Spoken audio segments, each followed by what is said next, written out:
Hi అండి, welcome to చిన్నారి కథలు తెలుగు. కథ పేరు గతం గతహ. రచయిత వంకమామిడి వెంకట్రావు గారు. ఇంకా కథలోకి వెళ్ళిపోదామండి. సుశీల ఈ మానసిక క్షోభ ఇంకెంతకాలం భరించాలో తెలియడం లేదు. మరణంతో ఈ బాధ నుంచి విముక్తి కలుగుతుందనుకుంటాను. ఎంత పాపం మూట కట్టుకున్నానో. మృత్యుదేవత కూడా నా మీద దయ చూపటం లేదు. దాదాపు ఇదే అర్థం వచ్చేట్టు రోజుకి 10 సార్లు భార్యతో అంటాడు 70 ఏళ్ల గిరిబాబు. చెయ్యకూడని పనులు చేసి ఇప్పుడేమనుకున్నా ఏం లాభమండి. భగవాన్ ఏదో చెప్పుకుందాం అనుకున్నాడు, కానీ దుఃఖంతో నోట్లో మాటలు నోట్లోనే ఉండిపోయాయి. ఎదురుగా గోడకి వేలాడుతున్న దేవుడి పటానికి దండం పెట్టుకున్నాడు. 11 దాటింది.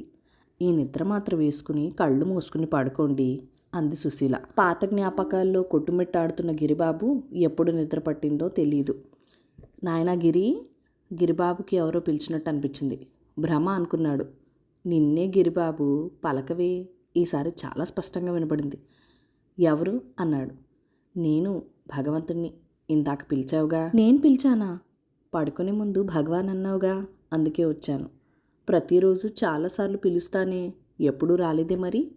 ఇదివరకు ఎప్పుడూ నీవింత ఆత్రంగా పిలవలేదు నాయనా. నీ మధుర స్వరం వినపడుతున్నది కానీ మీరు కనిపించడం లేదు. నిజంగా వచ్చారా స్వామి? నేను నిరాకరుణ్ణి, తెలియదా?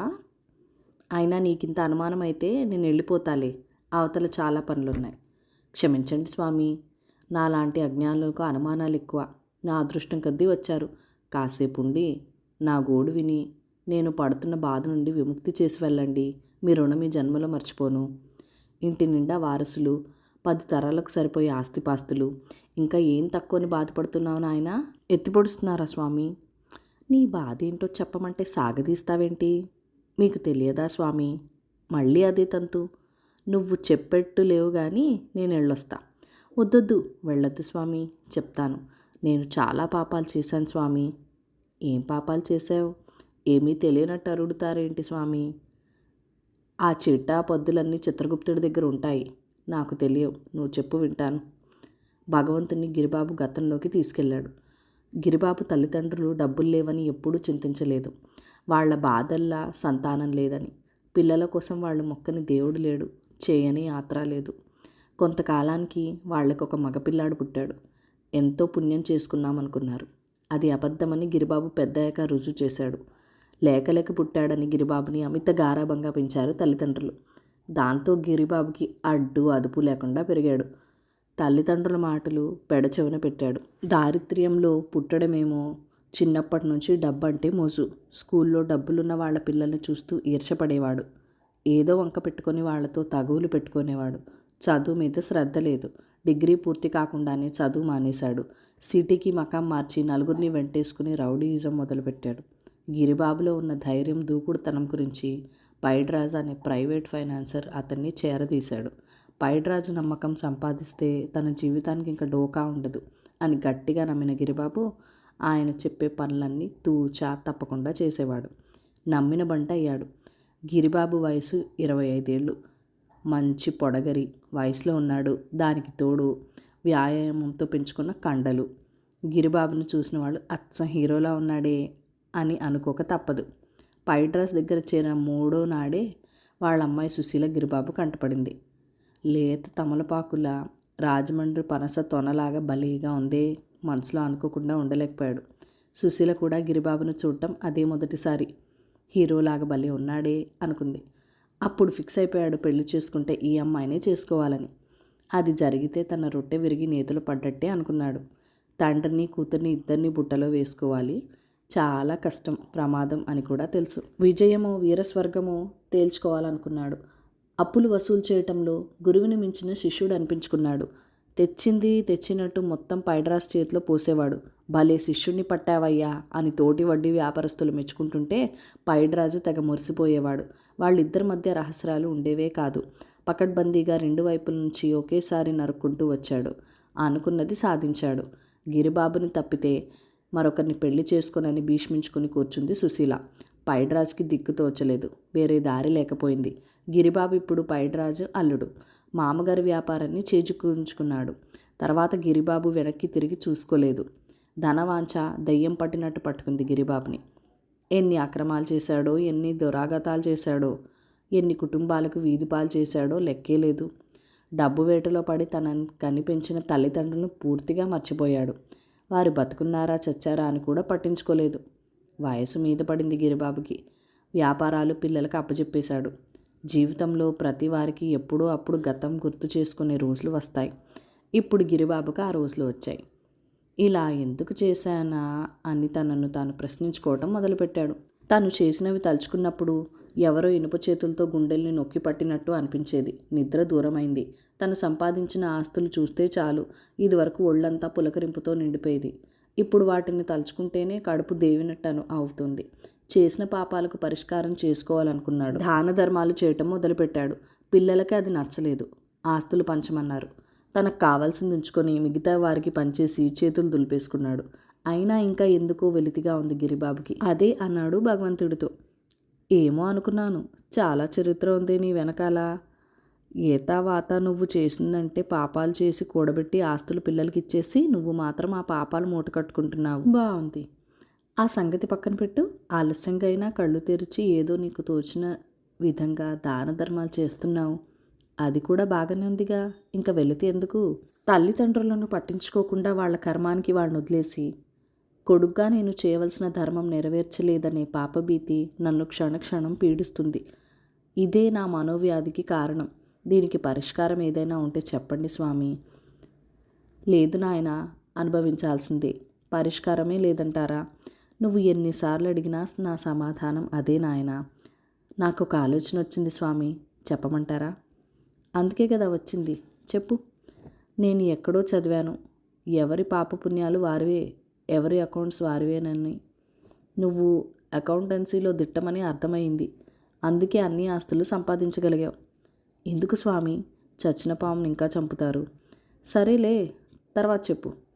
మా భవిష్యత్తు, మా తదుపరి జన్మలు మేము చేసుకున్న పాపపుణ్యాల కర్మల మీద ఆధారపడి ఉంటాయని కూడా విన్నాను. నేను ఎన్నో పాపాలు చేశాను, కొద్దో గొప్ప పుణ్యాలు కూడా చేశాను. నా పాపకర్మల ఫలం నేను అనుభవించక తప్పదు. మా అమ్మ నాన్నల పట్ల నేను చేసిన నిరాదరణ పరిష్కారంగా నేను చేసుకున్న పుణ్యకర్మల ఫలం నాకు కాకుండా మా తల్లిదండ్రులకి చెందాలని నా కోరిక. దానివలన వారికి మంచి జరుగుతుందని నా నమ్మకం. నాకు కూడా కొంచెం కొంచెం తృప్తి మిగులుతుంది ఇంతైనా చేశాను అని. నా ఈ చిన్న కోరిక తీర్చే మార్గం చెప్పండి స్వామి, ఎంతో దీనంగా అడిగాడు గిరిబాబు. గిరిబాబు కోరిక విన్న భగవంతుడికి ఒకంత ఉలిక్కి పడ్డాడు. అతని కోరిక కొత్తగా అనిపించింది. ఇది కుదరదు నాయనా. ఎందుకు కుదరదు స్వామి? నేను నా ఆస్తిపాస్తులు నా సంతతికి ఇచ్చినట్టు నేను చేసుకున్న పుణ్యఫలం నా తల్లిదండ్రులకు ఎందుకు ఇవ్వలేను? చూడు నాయనా, ఆస్తిపాస్తులు భౌతిక రూపాల్లో ఉంటాయి. ఇచ్చేవాళ్ళు పుచ్చుకునేవాళ్ళు ఉన్నారు, అందుకే ఇవ్వగలిగావు. ఇప్పుడు నీ తల్లిదండ్రులు అనేవారు లేరు. వారు ఎప్పుడు చనిపోయారో అప్పుడే నీకు వారికి మధ్య ఉన్న సంబంధం శాశ్వతంగా తెగిపోయింది. వారి శరీరం కాలి మసై మట్టిలో కలిసిపోయింది. వారి ఆత్మలు కొత్త దేహాన్ని స్వీకరించాయి. ఇప్పుడు ఎవరికని ఇస్తావు? అందుకే ఇవ్వటం కుదరదన్నాను. అంటే నా తల్లిదండ్రుల రుణం తీర్చుకోలేనా స్వామి? ఏం రుణం నాయనా? మళ్ళీ మొదటికి వచ్చారేంటి స్వామి? ఈ దేహం నా తల్లిదండ్రులు ఇచ్చింది.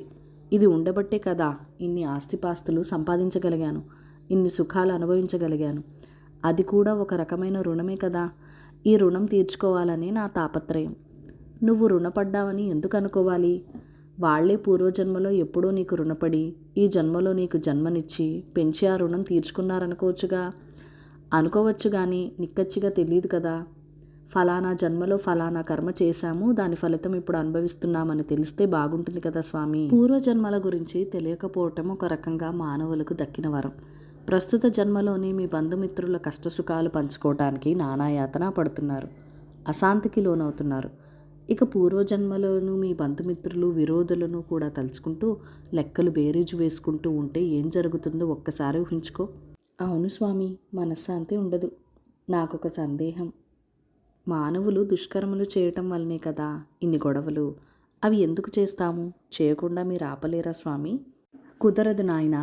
బాహేంద్రియాల ఆకర్షణలకు లోనే అహంకార మమకారాలనే బలహీనతల వల్ల మానవులు దుష్కర్మలు చేస్తారు. అటువంటి వికారాలు లేని వాళ్ళు సత్కర్మలు చేస్తారు.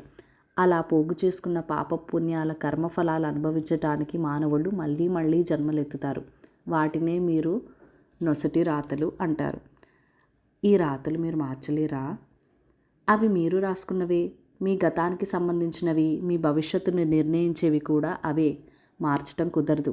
ఈ లోకాల నుంచి పోయేటప్పుడు వెంట ఒక్క నయా పైసా కూడా తీసుకుపోలేమని ఖచ్చితంగా తెలిసిన న్యాయం ధర్మం పక్కన పెట్టి అక్రమ మార్గాల్లో డబ్బులు సంపాదిస్తున్నారు. రకరకాల దుర్మార్గాలు చేస్తున్నారు. పుణ్యకర్మ పాపకర్మ అనే తేడా లేకుండా చేసే ప్రతి కర్మ మీరు పేరున రికార్డ్ అవుతుంది అని తెలుసు. చేసిన దుష్కర్మల ఫలితం ఏదో ఒక జన్మలో అనుభవించాల్సిందే అని తెలిసి కూడా పాపాలు చేస్తూనే ఉన్నారు. ఫలితం అనుభవిస్తూనే ఉన్నారు. నా కోరిక తీర్చడం కుదరదన్నారు. కనీసం నన్ను నేను ఉద్ధరించుకునే మార్గం ఏదైనా చెప్తారా స్వామి? అలా అడిగేవి బాగుంది. గతాన్ని మర్చిపో. దాన్ని తిరిగి రాయలేవు. భవిష్యత్తు నీకు కావలసినట్టు ఉండాలంటే సత్కర్మలు చేయి. నీకున్న దాంట్లో ఎంత వీలైతే అంత దాన ధర్మాలు చేయి. అవి చేయటం కుదరకపోతే అమ్మ ఆకలి అని ఎవరైనా అడిగితే నువ్వు తినేది తగ్గించుకొని అయినా 4 ముద్దలు పెట్టు. అదిరి కుదరదు అనుకుంటే వినేవాళ్ళు ఉంటే కూర్చోబెట్టి 4 మంచి మాటలు చెప్పు. వినలేని వాళ్ళు కూడా లేరంటే ప్రశాంతంగా కూర్చొని సర్వే జనా సుఖినో భవంతు అనుకో. అది పలకడానికి కష్టం అనిపిస్తే అందరూ బాగుండాలి అని కోరుకో. ఇంతకన్నా చెప్పేదేమీ లేదు. వస్తా. ఎవరో లేపినట్టు మెలకువ వచ్చి కళ్ళు తెరిచాడు గిరిబాబు. ఎంత విచిత్రమైన కళ అనిపించింది. ఏదో తెలియని ప్రశాంతత. చాలా రోజుల తర్వాత మనసారా నవ్వుకున్నాడు. కథ సమాప్తం. ఈ వీడియో మీకు నచ్చినట్టయితే కనుక లైక్ చేయండి, షేర్ చేయండి, మన ఛానల్ని సబ్స్క్రైబ్ చేసుకొని సపోర్ట్ ఇవ్వండి. మీ అమూల్యమైన సలహాలు ఫీడ్బ్యాక్ ఏదైనా ఉంటే నాతో కామెంట్ సెక్షన్లో షేర్ చేసేసుకోండి. Thank you for watching. Bye bye.